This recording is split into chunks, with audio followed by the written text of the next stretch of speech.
Hello and welcome back to the Dugout podcast. This is not an episode, this is a sort of an instant reaction, kind of a special video. The Scotland World Cup squad has been announced just under an hour ago, and we are here to react to the squad.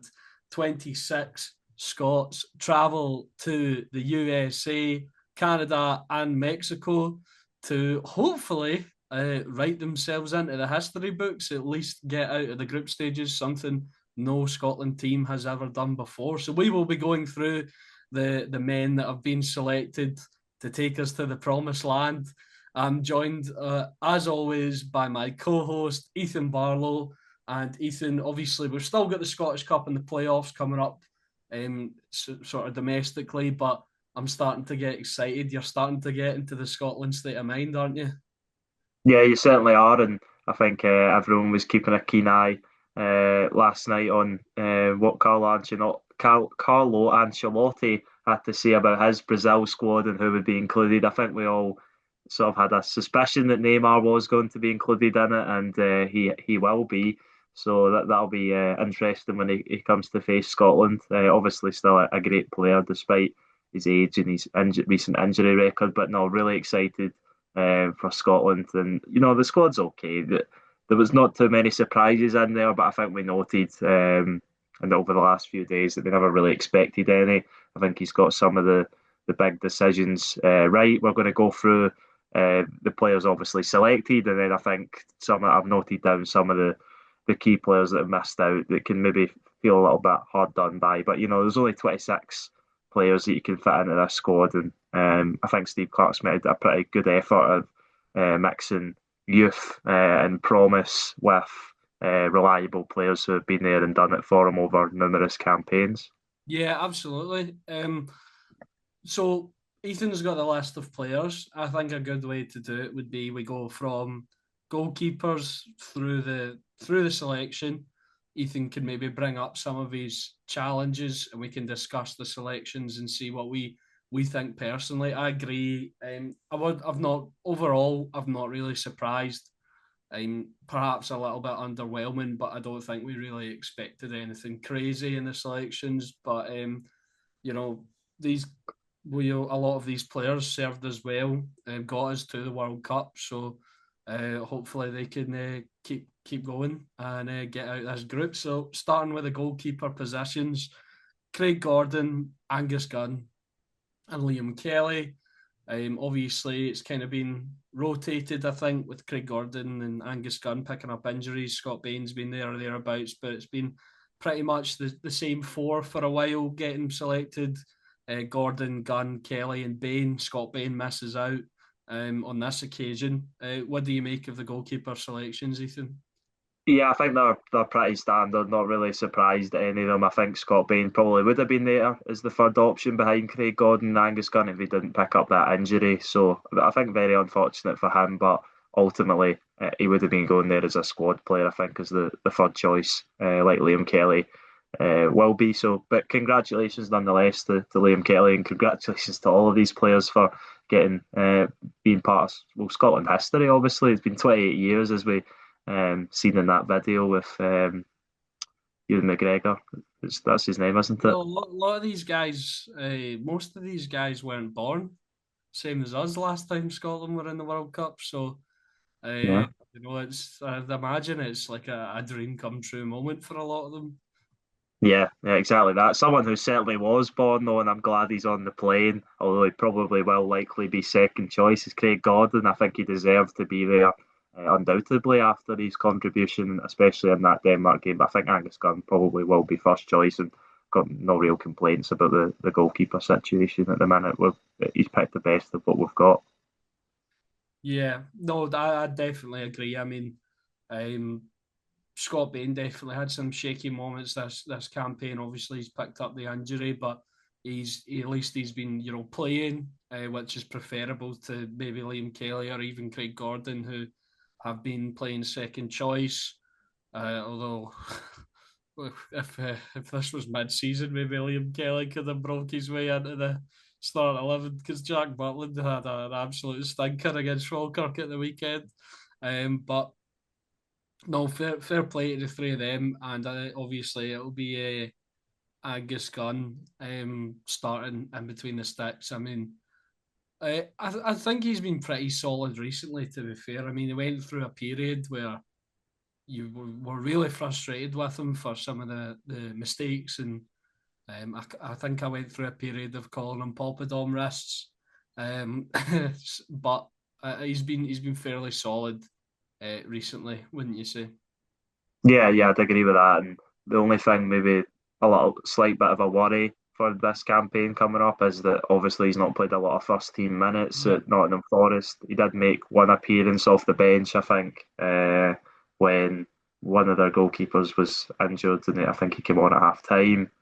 So that's not ideal, but I think he is the best. He is the best goalkeeper we've got at the minute, and hopefully we can get him up and ready throughout the warm up matches, so that he is ready to go when that Haiti game comes, and he can just not make any mistakes. You know, that's what we asked for from the goalkeeper, and I think for large parts of his Scotland career, that's what he's done. He's made some good saves, and kept Scotland in games at points as well. I think. The Switzerland game comes to mind, and European Championships is one of his best. But I think there've been other games where he's been really solid for Scotland as well. So yeah, I'm happy that he's fit because obviously he has had these injury concerns, some really nasty ones as well. So glad that he's in the squad because he certainly deserves it. yeah, no, absolutely. We'll move on to the defenders. Should I start with the? We'll just start on the centre backs and then move on to full backs. Kind of separate it. Yeah, I'm happy with that. Okay. So the centre half selections are Grant Hanley, Jack Hendry, Dom Hyam, Scott McKenna, and John Souttar are the centre half selections for Scotland going to this World Cup. I'll just start. I've got a couple of issues with at least two of these selections. Um, I don't think. Although maybe Ethan will have brought up some people who could have replaced them. Um, I don't have anyone major off the top of my head, maybe except from Stuart Finlay, who I think deserved it. But Grant Hanley and John Souttar, I can't believe they're actually in this Scotland squad. Grant Hanley's had a subpar season with Hibs. He's had a couple of howlers as well in classic Grant Hanley fashion. Although, like we did mention the other day, he's done well in a Scotland shirt, so he's perhaps in on merit. Steve Clarke knows him off of previous performances. But John Souttar's just he's been so poor. He dropped out the Rangers starting 11 for I don't know how many weeks, and I just don't know how he's been selected over the likes of Stuart Finlay. I mean, you can accept the Hanley selection because he's a Steve Clarke classic, but Souttar, I just don't know how he's been selected here. Yeah, I completely agree with you. That would maybe be the only central defender I have a sort of real issue with being selected, and not it's not a real issue. That sounds a bit too strong, I would say, but I think maybe there's other candidates that should be in ahead of him. As you said, he has dropped out of the Rangers starting 11 recently. All the other players there, I think, maybe apart from Grant Hanley, are nailed down starters in their team. I think actually. Because Dinamo Zagreb had the Croatian league wrapped up so early, they were allowing all of the players that had chances of going to the World Cup to rest towards the end of the season, which is excellent news for Scott McKenna. Jack Hendry's obviously starting over in Saudi Arabia. Dom Hyam's played over 40 games in the Championship this season as well. So I think John Souttar's the sort of outlier in that sense. And I don't think he does bring the same sort of experience to that squad that Grant Hanley does. But John Souttar would have been the starting central defender in that game against Denmark had it not been for getting injured in the warm up. So obviously shows what Steve Clarke thinks of him. That's why he's chose to go with him. Players that maybe could have been in there. Craig Halkett, obviously, I think might have been in there had he not picked up that Achilles injury. Really unfortunate for him. We spoke on that. Stuart Finlay as well. I think really, really unfortunate not to be in this squad, and can feel really hard done by after the season he's had. And the other one who's been in previous squads, Ryan Porteous, could have also maybe been in here, but he's not been in too many of the squads recently. I don't think, unless my memory is failing me. Yeah, I don't think Steve Clarke particularly rates the MLS. I mean, they've been crying when Ryan Gold was tearing it up, crying out for years for him to get a selection. I think he maybe got one or two, and I don't know Yeah. if he even played. Um, so obviously Lewis Morgan was in and out for a little bit as well, but I don't think Steve Clarke particularly rates the MLS. Yeah, no, I'd agree with that. And I think it's just something that a lot of people in not only Scotland but world football always ponder what the real quality of MLS is. It's hard to gauge. It's similar to the Saudi League, I would say, because there is obviously elite players that are playing in it, but a lot of them are in the sort of twilight years of their career, you could say, and it's still obviously largely made up of um, I'd local I'd go Saudi so Arabian far as players. saying the Saudi League's better than the MLS. Yeah, well, I don't know. It's hard to compare. I can't say I'm an avid watcher of either of them. I'll probably tune into the Saudi Arabian league this week if I can because it's the final games on Thursday, and if Cristiano Ronaldo's Al Nassr win, then he will win his first league title over there. So a bit of an interesting one. Obviously, you've got Brendan Rodgers there as well. I imagine they've got their own strengths. They're just different. Different leagues. Same with in all leagues, really. There's Nearly, different nearly everyone ones. So, who's come over from the MLS to Rangers has been garbage. So I know Celtic have sort of one success story, big success story coming from the MLS, Alistair Johnson, but I can't really think of anybody else who's came to Scotland and absolutely tore it up. yeah, no, you make a good case, but at the same time, there's been many players to come from the Saudi League to Scotland.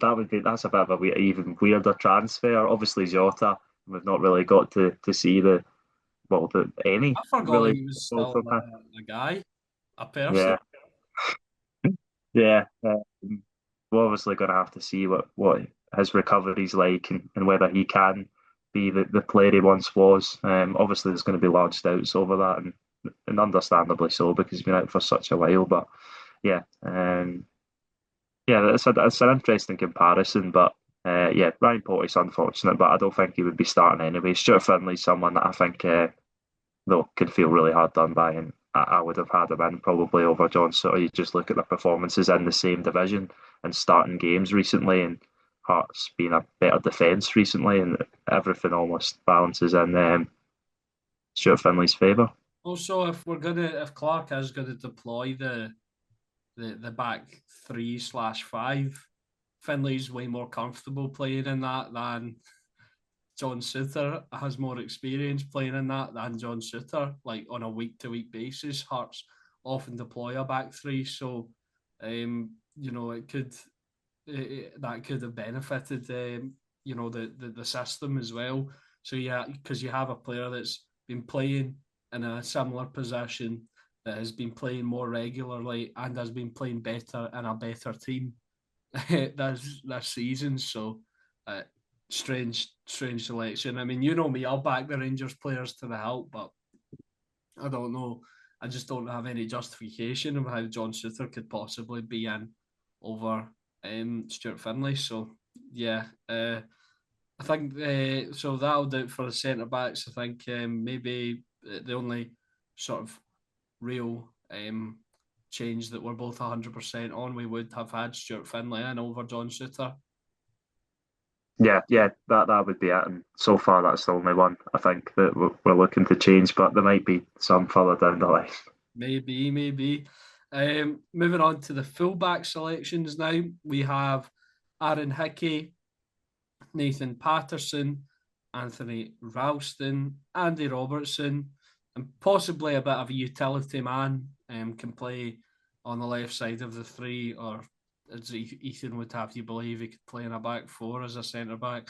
And obviously he can play left back as well. Terrific season, just won the league, Kieran Tierney.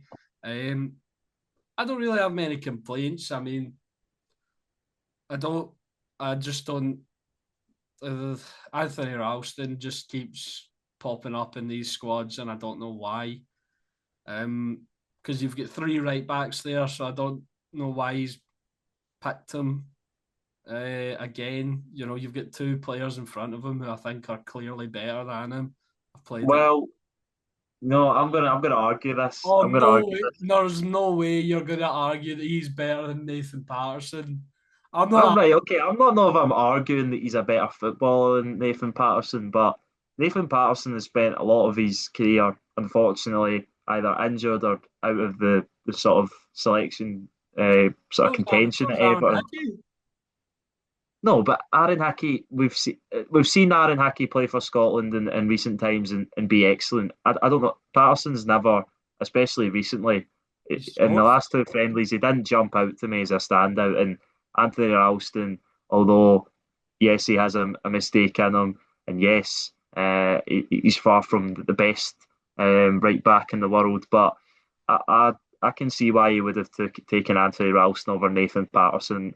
But I agree with you. I don't think there's any need for three right backs. I think it was probably one or the other. Although then you've got that option. But and Aaron Hickey has played at left back in the past, I think. See, Although he's not going to play over the way Robertson or Tierney. So the way I'd be thinking about this though, because if you're deploying like wing backs, um, obviously Tierney can play in the centre half role as well. So maybe you need another sort of full back, left wing back. Harry Milne, you know, I'd have picked him over Anthony Ralston. He's also a utility man as well. He can play in the front. He can play on the wings. He can do all sorts of things. He's not bad on both feet, although obviously he has the preferred left. But he's been had another terrific season with Hearts, who ran Celtic to the wire all the way. Looked like they were going to win the league. Harry Milne, one of the standouts. I think he should have been in this squad. yeah, no, no, I didn't have him down. He had escaped my mind. I forgot about him, but I completely agree with your point. I think he would have been a better selection than having three of the right backs. I think you take Nathan Patterson or Anthony Ralston out. I'm not too bothered on which one, because obviously Aaron Hickey's, I would say, by far the strongest right back we've got when fully fit. And yeah, the Harry Milne point is a good one. The other left backs I had are three that playing abroad that I don't think had any chance of getting in this squad, but maybe for future squads down the line. James Penrice has played. Linked I with think Rangers. start. What is it? Yeah, blank for Rangers. Yeah, you're right. I've seen that. He's played sort of half the games and been rested for half the games in AEK Athens. It was the same for Greg Taylor in the same division at PAOK, although he's played less and less of the games as of late. That move hasn't worked out the best for him, I don't think, in terms of guaranteeing first team minutes. And then Josh Doyce at Sassuolo, which is the same story, but obviously playing in the Serie A. So I'm not surprised any of them don't get in, What's but it's Serie A notable. this season? Sassuolo, yeah, Were they? I thought they were Serie yeah, B. they're mid-table. All right. Oh no, they were Serie B last season, weren't they? Yeah, yeah, because they absolutely blew it away. Because they still had some great players in their team like Berardi and stuff like that. So yeah, and then for right backs, Max Johnston been in some squads in recent years. I didn't think he was going to get called up, and Ross McCrory, who was in the recent squad, can maybe feel a little bit hard done by. But yeah, again, I don't really not arguing for any of these guys' cases like. I would be for Stuart Finlay, or even as you mentioned Harry Milne, which I know they're Hearts players, and they're sort of their their greatest success is only maybe this season. But if you're going off recent performances, then and again comparing it to other Premiership players like Anthony Ralston, then I think Harry Milne's definitely got a case. Yeah, absolutely. Um, Maybe something though that maybe we don't take into account if I'm gonna be impartial and defend Anthony Ralston. He's been in a lot of squads. He's got 25 caps. Maybe it's a synergy thing. Maybe it's a group morale thing. Maybe he's great to have around. Um, maybe that's part of the reason why Clark's brought him. Obviously, he needs to be all right at football, which he is. He's okay. Much better than you and I. But he's professional standards. He's all right. Um, but maybe he brings something to the squad. Maybe because of his experience in these camps. You know, he's had a great assist for Zerdan Shaqiri in the in the Euros. So maybe that's why. Nah, that's not nice. That's not nice. But no, if Anthony Ralston can sort of cut those mistakes out of his Scotland career, and I think in the recent games that we've seen him, he has been better for Scotland. I mean, it wouldn't have really been difficult based on his European Championships performances, but then again, who did really play well for Scotland in the European Championships? So yeah, I think. I expected him to be in there, and I didn't expect Nathan Patterson to be in there, but I understand why both of them are there. Although, as I think I said, you only need one of them, and I think Harry Milne probably a better option as someone at the back of the squad who you can bring in as a versatile player. Yeah, absolutely. So that'll do it for the defence. Couple of changes maybe we would have made there. Moving on to the midfielders. So we have Ryan Christie, Finlay Curtis, Lewis Ferguson, Ben Gannon Doak, Billy Gilmore, John McGinn, Kenny McLean, and of course Scott McTominay, the hero that scored the bicycle kick in the game against Denmark, one of the greatest goals of all time. I don't think I'm understating that. Obviously I've got like bias, but genuinely one of the greatest goals of all time. No, I'd agree with you. The stage, the sort of atmosphere, the height he gets on it, the player that he has become for both his club and his country. I think everything goes in his favour of that being an excellent, not just an all-time goal for Scotland, an all-time goal in World Cup qualifying, and an all-time goal in general. Certainly one of the best of this this century, anyway. I would say. Yeah, yeah, absolutely.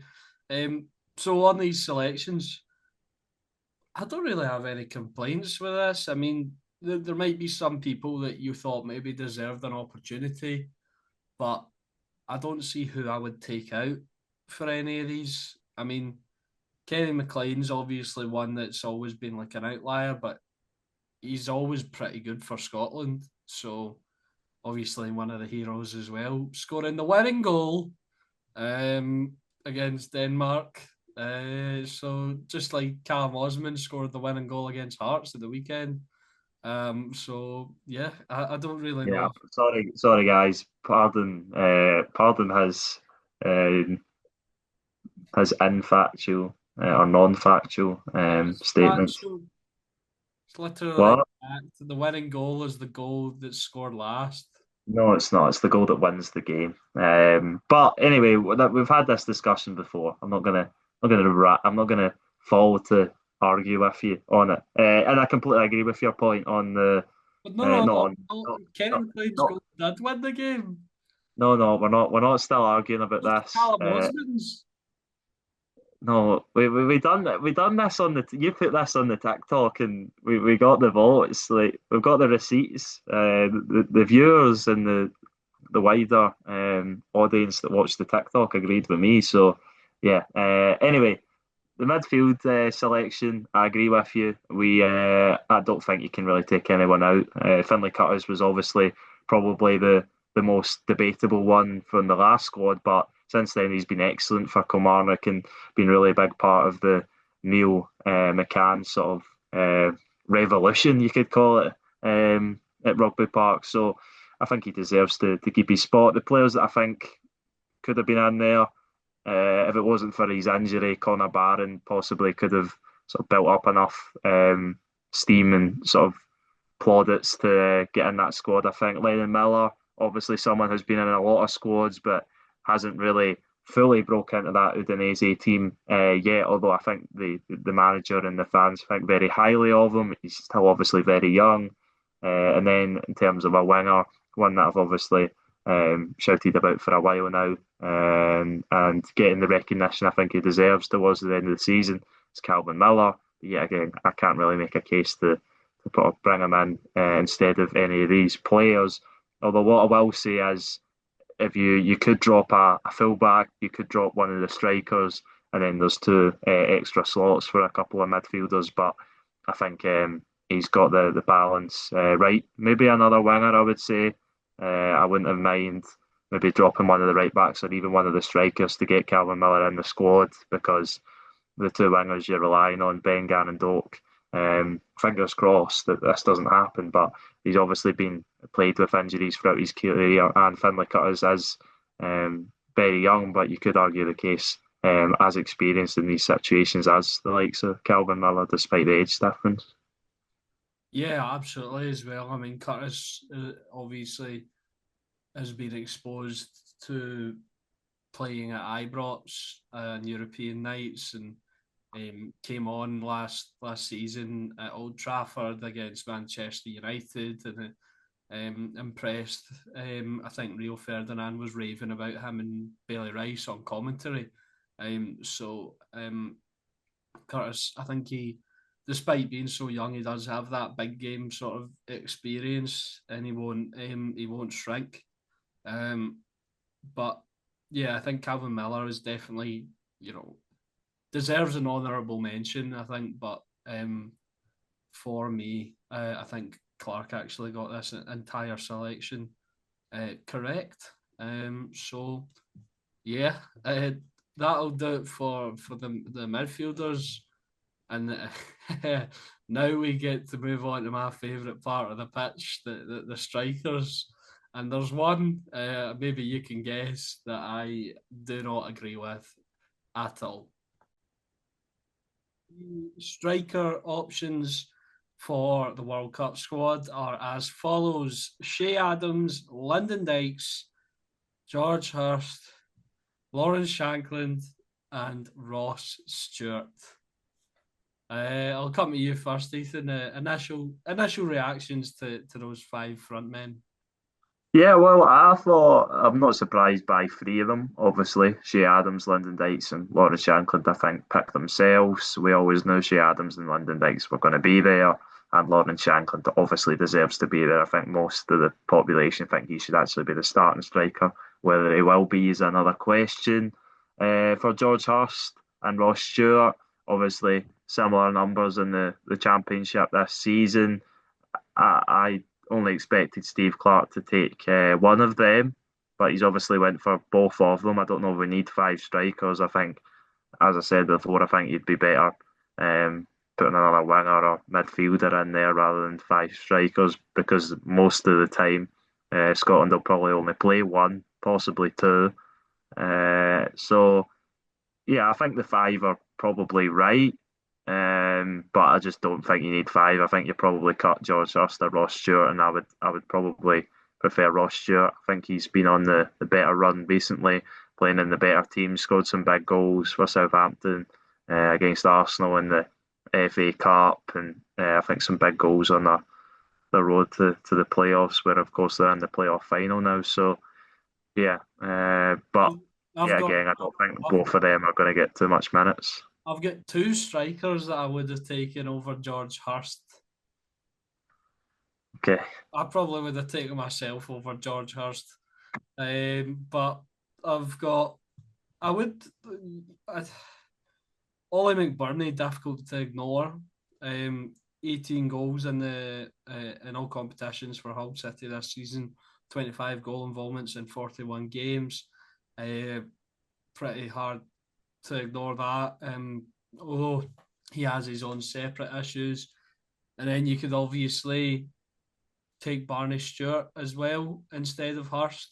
Um, yeah, just is interesting. Makes you wonder though. Do you think if Conway hadn't got injured, Ross Stewart wouldn't have made the squad? It's a possibility, yes. I think obviously really disappointed. Conway will be really disappointed that he misses out the chance to be in the squad with the injury. And yeah, it's an interesting point to make because Conway, I think, has been I don't know, more favoured by Steve Clarke in recent selections. So yeah, interesting. But I think if you talk about Conway, Stewart, and Hurst, Ross Stewart, then I think I would say Hurst offers the least, and I would agree with the two that you put forward. I think Barney Stewart, as the goals have dried up for him a little bit. Ollie McBurney's had a really promising season, but we obviously heard from him himself saying that he wasn't going to be in the squad pretty much. The one who I think can feel really hard done by, probably I would put ahead of the two, is Kieran Bowie. I know you're not too impressed by his numbers in the Serie A. Maybe ahead of McBurney and Stewart. Yes. That's crazy. How is it crazy? He's playing in the best league out of all of them, and he's scored some.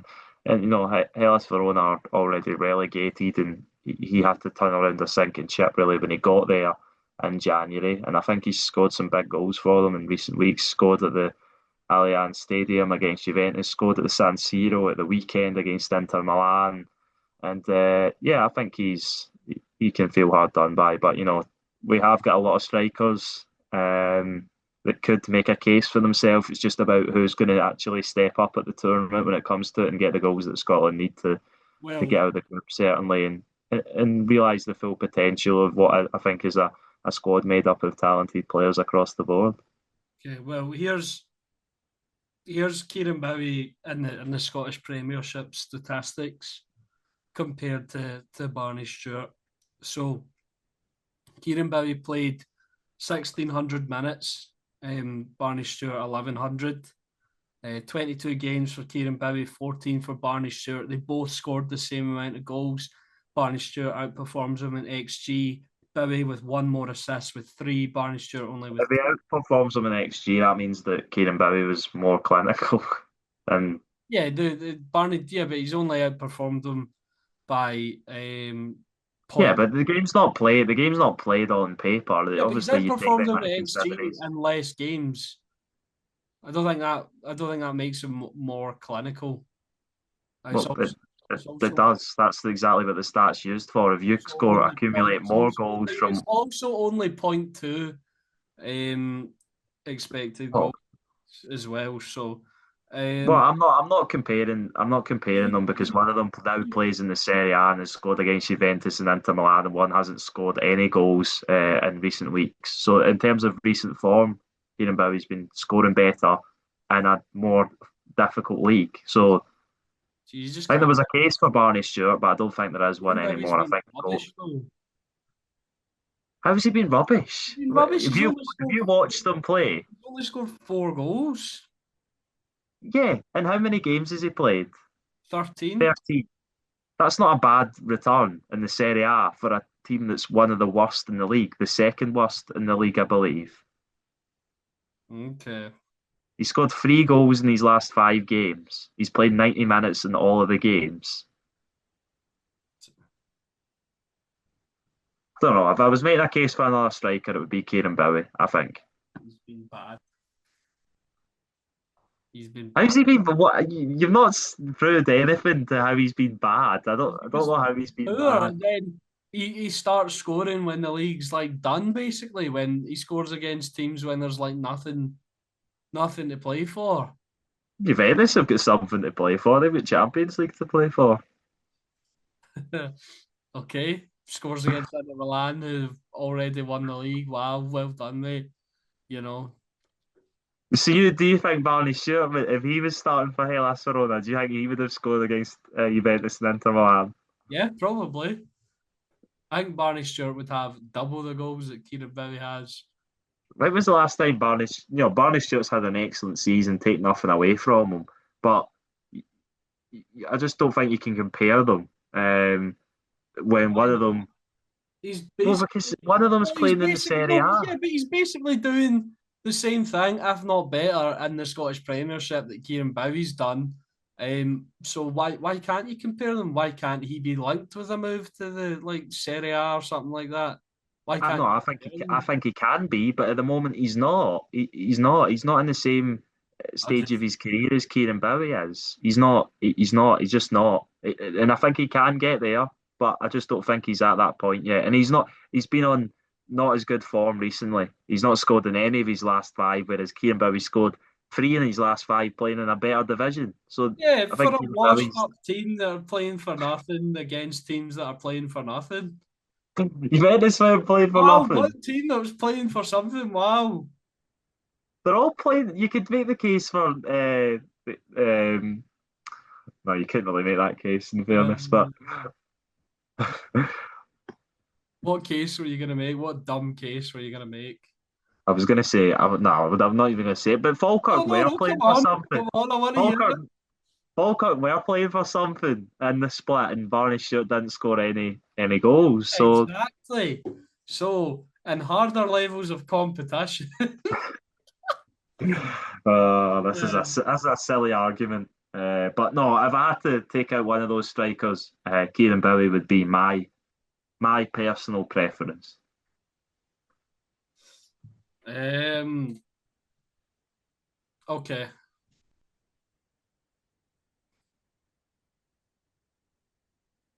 Are you just what's going on? Well, I was wanting you to say if you had to pick one, who would your personal preference be to replace one of those strikers? George Hurst, I'm guessing. Yeah, Barney Stewart probably, uh, Okay, or Ollie McBurney, one of the two. fair enough. Kieran Bowie wasn't even in my thought process. I just think he's been so bad in Italy.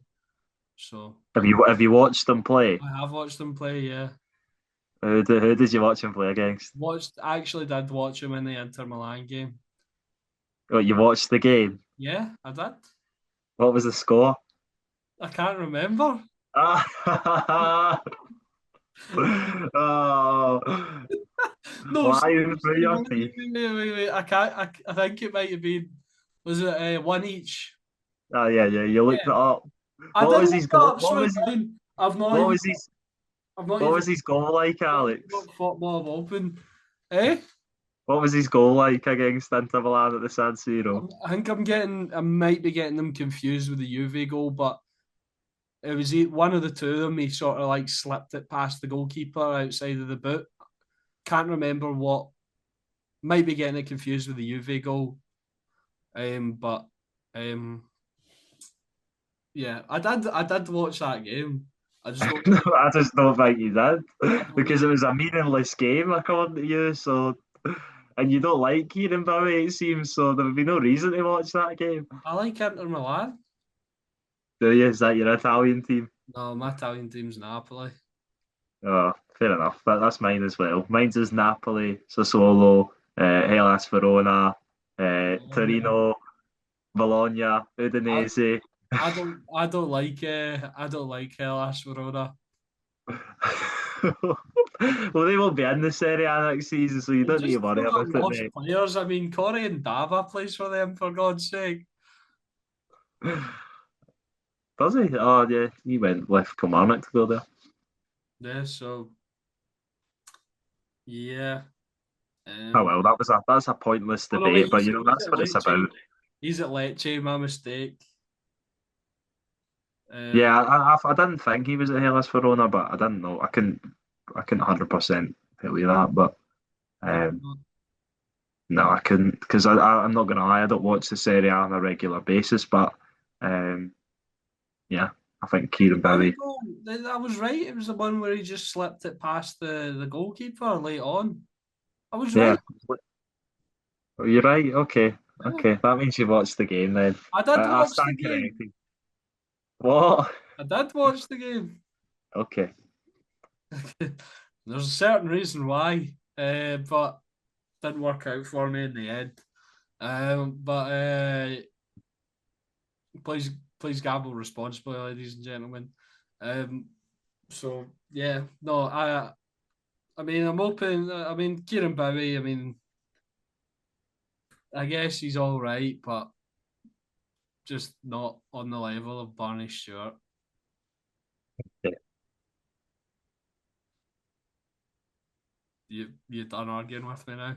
Yeah, no, I'm done. I've made my case, and I'm sure the viewers agree with me as they usually do. And yeah, it doesn't matter. It's a pointless debate anyway. None of them are in the squad. They can both consider themselves unfortunate, I Who would think. you have rather taken, Kieran Bowie or Barney Stewart? Let us know in the comments.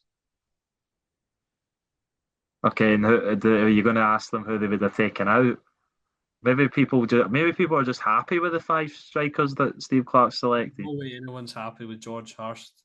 Um, Yeah, but you just build up vendettas against players and then you just stick with them. Like you had one against Calvin Miller for a while until you literally couldn't have one anymore yeah, because he that was was just just because you too did good. that. That was just because you liked him, so I was winding you up. All right, okay, is that not the case here? I don't. It's not a bad. Might, There's no bias behind it. might be There's the no case. bias for me to think Kieran Bowie's better than Barney Stewart, but I just think he is. He's a better footballer at a later, Ooh, better big stage in his fucking career. statement. Better footballer. Wow.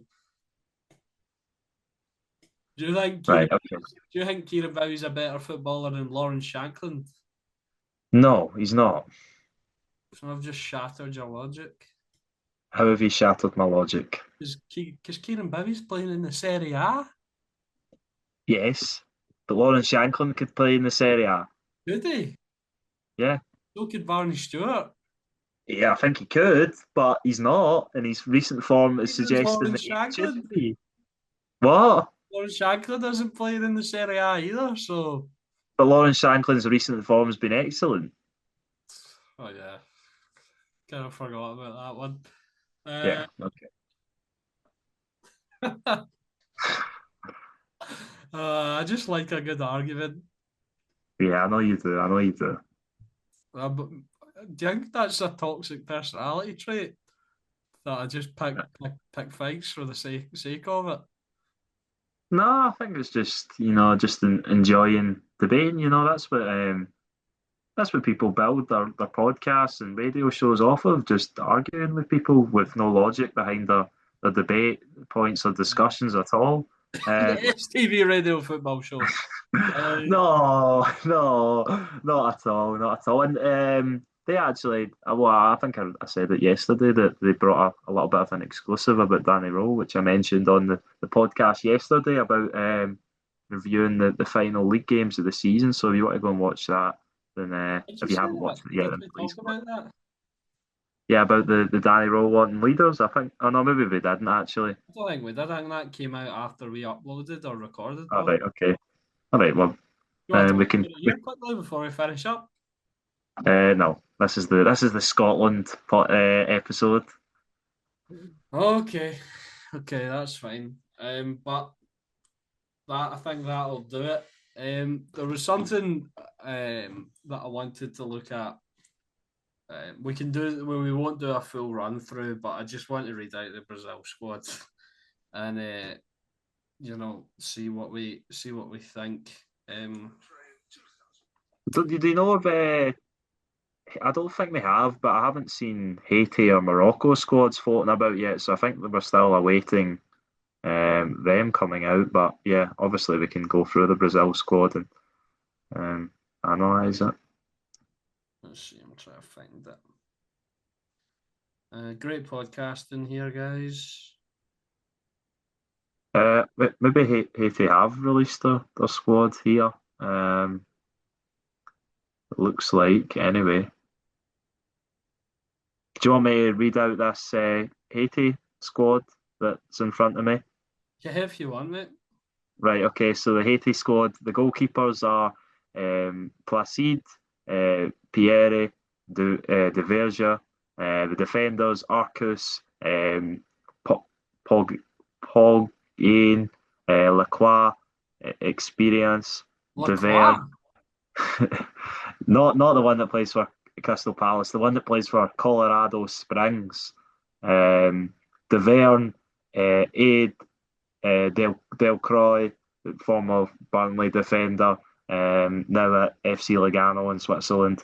For Monse, and then the midfielders, you get Pierre, Sainte, Danley, Jean-Richard Bellegarde at Wolves, probably the standout player. Vidensky, Simon, and then the strikers or the attackers. They've got quite a lot listed here. Deedson, Providence, Casimir, Etienne, Wilson Isidore at Sunderland, one of the standout players as well.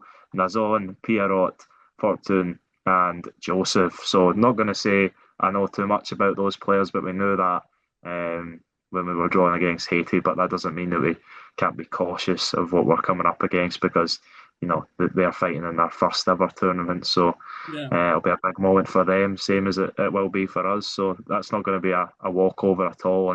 But if we turn up and we do the right things, then I think we've said it before, we should be able to take 3 points from that opening match. Yeah, yeah, absolutely. I've got the Brazil squad here. The Brazil squad's always interesting because there's always some guys just plucked out of thin air that you've never heard of before. So let's uh, let's go through it. So goalkeepers are Allison, Ederson, and Weverton from Gremio. And then defenders is Alexandro, Danilo, and Leo Pereira. Is that the is that the real Alexandro? Yeah. What do you mean, the real Alexander, the one that played for Juventus Yeah, and the yeah, OG, not yeah, the yeah, it's not that one. Yeah. the Nice. No, Leo's No, no, no, oh, no, no, this one, no, no, line. it's not. So Bremer, Ibanez, obviously formerly of Roma, now at Al Ali, Wesley, currently at Roma, Marquinhos, Gabriel, and Douglas Santos of Zenit St. Petersburg.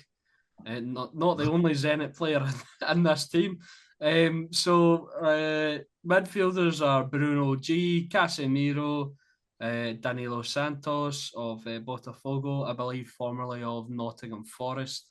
Fabinho still getting called up to the Brazil squad in his old age of Al Ittihad, and Lucas Paqueta coming from Flamengo. And here are the forwards. Endrick obviously been very good for Leon. Gabriel Martinelli for some reason. Igor Thiago, Mateus Cunha, Rafinha, Vinicius Jr., Luis Enrique of Zenit St. Petersburg, and Neymar of Santos. Obviously, everyone knows Neymar, and one that I'm actually kind of really worried about because I've seen him play quite a lot this season. I saw a clip of him and I took an interest in him. Rayan of Bournemouth, he's been very very threatening for the season, but some you know some regulars in the Brazil squad missing out. I mean, he's been garbage at Spurs for ages, but he always seems to turn up for Brazil. Surprising, maybe not to see Richarlison in there. Maybe you could describe him as like our sort of Lyndon Dykes.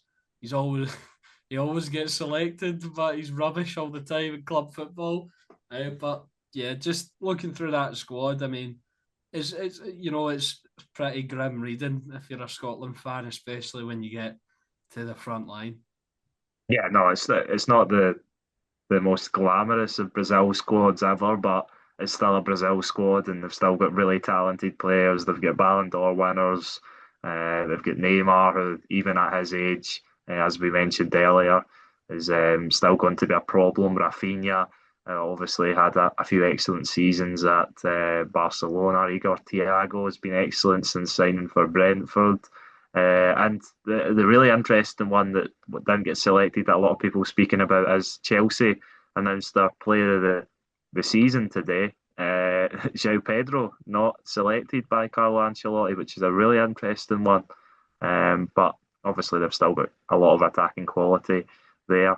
But if you look at that midfield though, some really talented players in there, but a lot of them towards the end of their career. And I think that could be somewhere where Scotland could exploit as an area that I think we see as our strongest. I think we've got more legs in the middle of the park. Yeah.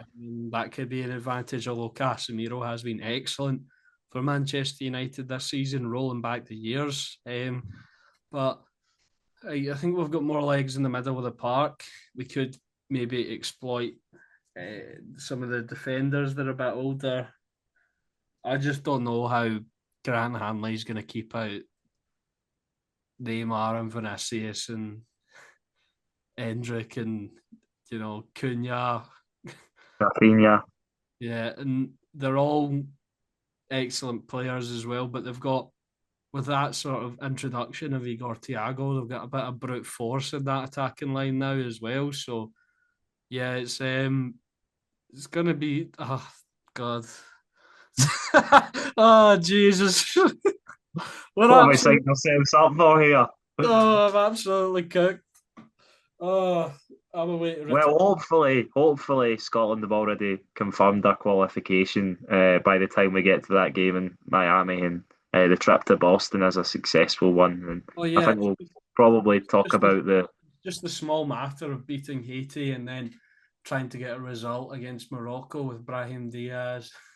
Um, the well, boy, we don't know. 3 points with minus to the goal difference is what they're saying will be enough. So as long as we win the first game by possibly a couple of goals, getting a bit excited here, then we'll give ourselves a chance. But we're still quite a while away from the tournament. I think we'll speak about the matchups against all three teams in greater depth when we do our World Cup, various World Cup sort of preview episodes, prediction episodes that we're going to do when we get the official close of the Scottish football season at the end or the start of next week. Sorry, Monday night when the playoff game will be done. The SWPL will be done as well, and so will the Scottish Cup, of course, on Saturday. yeah, yeah. Can't believe we're nearly there. So we'll be joining you for a reaction to. I think we're going to try and speak about the playoffs and the SWPL wrap up as well as the Scottish Cup final. Um, just a wee bit of extra content covering that. So yeah, we'll speak about that. We'll be back next Tuesday to cover all that has happened in those games. And yeah, let us know what you think of the Scotland squad down below. Who would you have taken? Do you hate Kieran Bowie as much as I do? Let us know. Don't actually hate you, Kieran. If you somehow stumbled across this, I think you're a fantastic player. But that'll do it for today's episode. Thank you and goodbye.